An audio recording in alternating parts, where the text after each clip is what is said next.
हाल ही में केंद्र सरकार ने 18 से 22 सितंबर तक संसद का विशेष सत्र बुलाया। बताया जा रहा है कि इसमें 5 बैठकें होगी, लेकिन इस विशेष सत्र का कोई एजेंडा नहीं बताया गया। कोई कह रहा है शायद इस सत्र में एक देश एक चुनाव पर बहस होगी, किसी को लग रहा है शायद महिला आरक्षण बिल पास होगा या G20 पर चर्चा होगी, या फिर कुछ लोगों का मानना है कि देश का नाम इंडिया की जगह भारत रख दिया जाएगा। अब ये सब लग इसलिए रहा है कि इस स्पेशल सेशन के पीछे सरकार की मंशा और सरकार का एजेंडा क्लियर नहीं किया गया है। वैसे भी सरकार कहाँ कुछ बताती है, इसमें तो बिग बॉस प्रधानमंत्री रात में 8 बजे आकर बोल देते हैं, भाई और बहनों कल रात 8 बजे से नोट बंद, या फिर कल सब मिलकर थाली बजाएंगे। लेकिन तरह तरह की चर्चाओं में सबसे अधिक चर्चा का विषय जो है वो ये है कि इस विशेष सत्र में एक देश एक चुनाव पर बहस हो सकती है या संविधान संशोधन के साथ ये बिल पास हो सकता है। अब प्रश्न यह है कि ये एक देश एक चुनाव होगा कैसे, इससे देश का फायदा होगा या सिर्फ एक दल का, इसके फायदे क्या है, नुकसान क्या है, और क्या वाकई में एक देश एक चुनाव करवाना आसान है। इन सारे प्रश्नों के जवाब आज हम ढूंढने की कोशिश करेंगे।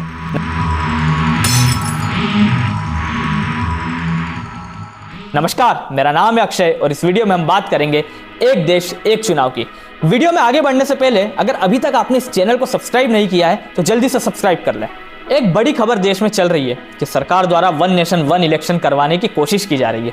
इसलिए अब सेंट्रल गवर्नमेंट ने कमेटी का गठन किया है जिसको लीड कर रहे हैं देश के पूर्व राष्ट्रपति श्री रामनाथ कोविंद जी।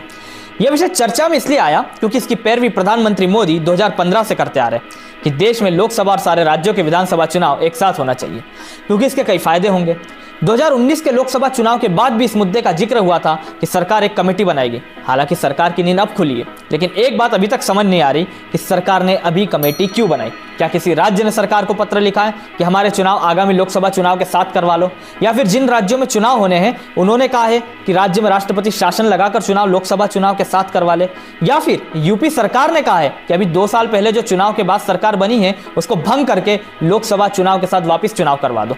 क्या यह मुद्दा जनता का है या सरकार का, और यदि सरकार का है तो सरकार जनता के मुद्दे हल करने के लिए है या व्यक्तिगत मुद्दे, और क्या यह चुनाव करवाना इतना आसान है? क्योंकि 2019 में तब के इलेक्शन कमिश्नर सुनील अरोड़ा ने कहा था कि इलेक्शन कमीशन चाहता है कि एक देश एक चुनाव हो, लेकिन यह इतनी जल्दी संभव नहीं हो सकता।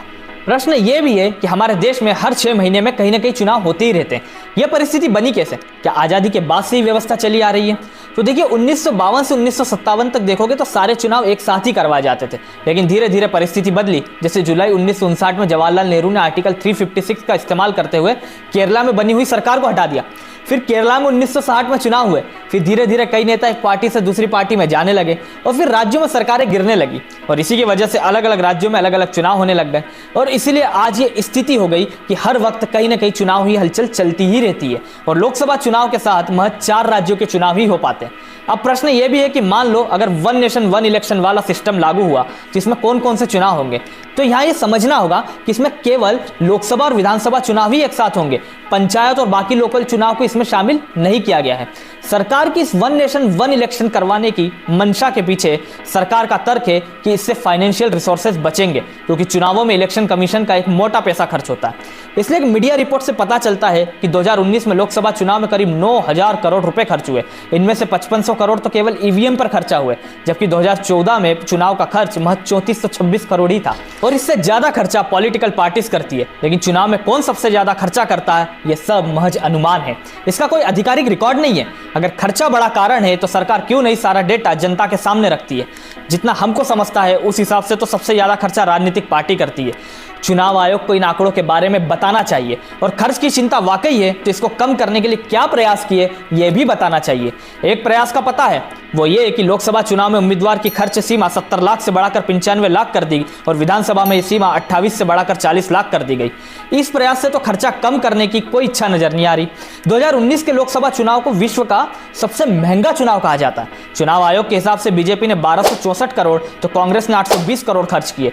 जून 2019 में सेंटर फॉर मीडिया स्टडीज ने एक रिपोर्ट निकाली जिसमें कहा कि 2019 के लोकसभा चुनाव में करीब 55,000 करोड़ रुपए खर्च हुए और इसका आधा खर्च बीजेपी ने किया होगा।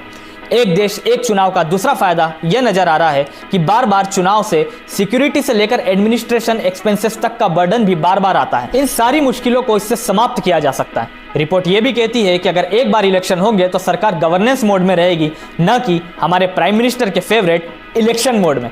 लॉ कमीशन ने तो यह भी कहा कि एक बार चुनाव होता है तो कहीं ना कहीं इसकी वजह से वोटर टर्नआउट भी इंक्रीज हो सकता है, क्योंकि आज की डेट में बार बार चुनाव होने से वोटर सोचते हैं क्या बार बार वोट देना, चुनाव होता है फिर चुनाव होता है, या सरकार गिरा दी जाती है तो फिर से चुनाव होता है। इसलिए इन चीजों में इस वन नेशन वन इलेक्शन का फायदा हो सकता है, क्योंकि एक बार वोटिंग होने से वोटिंग परसेंटेज बढ़ सकता है। ऐसा नहीं है कि एक देश एक चुनाव पर चर्चा 2015 में ही शुरू हुई, 1982-83 में भी चुनाव आयोग ने इसका सुझाव दिया था।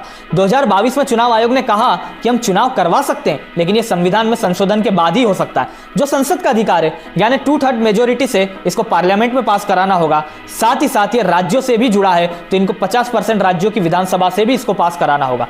जब 2015 में इसकी चर्चा हुई तब चुनाव आयोग ने एक नोट तैयार किया और संसद की स्थायी समिति को सौंप दिया। 2015 में स्थायी समिति की रिपोर्ट आई जिसमें लोकसभा और विधानसभा चुनाव एक साथ करवाने का समर्थन किया गया।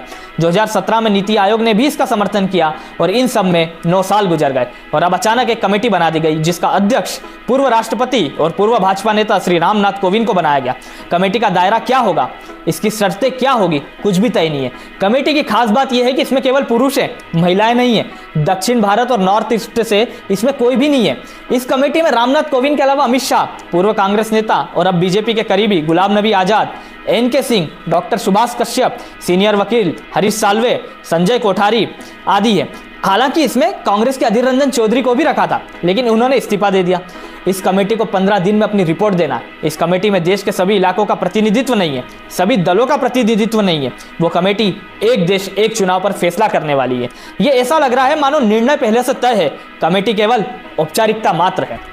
एक देश एक चुनाव में मुश्किल ये भी है कि अगर वन नेशन वन इलेक्शन करवाते हैं तो क्या इसकी वजह से जो रीजनल इश्यूज हैं क्या वो खत्म हो जाएंगे। जैसे अभी हाल ही में कर्नाटक चुनाव की बात करें तो वहां पर पूरा चुनाव 40% सरकार और वहां के लोकल इश्यूज के आसपास ही लड़ा गया।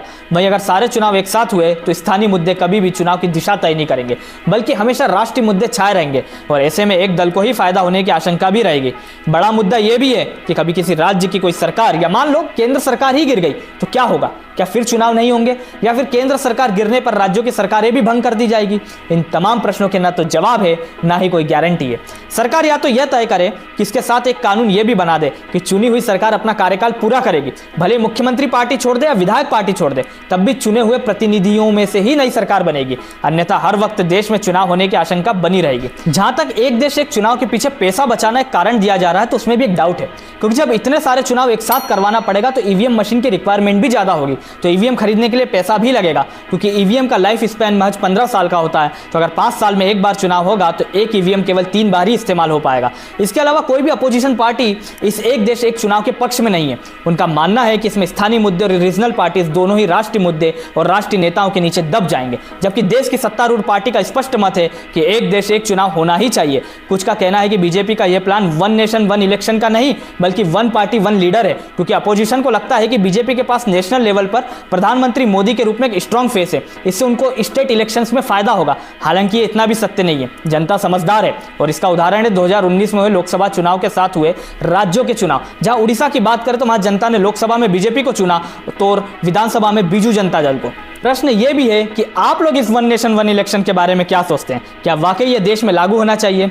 कमेंट में बताइए। और अगर आपको ये वीडियो पसंद आया है तो इसको लाइक करें और ज़्यादा से ज़्यादा शेयर करें, और इस चैनल को सब्सक्राइब नहीं किया है तो सब्सक्राइब करें और नए वीडियोस के नोटिफिकेशंस के लिए बेल आइकन को प्रेस करें। एक नए वीडियो के साथ आप सभी से जल्द मुलाकात होगी। धन्यवाद। जय हिंद।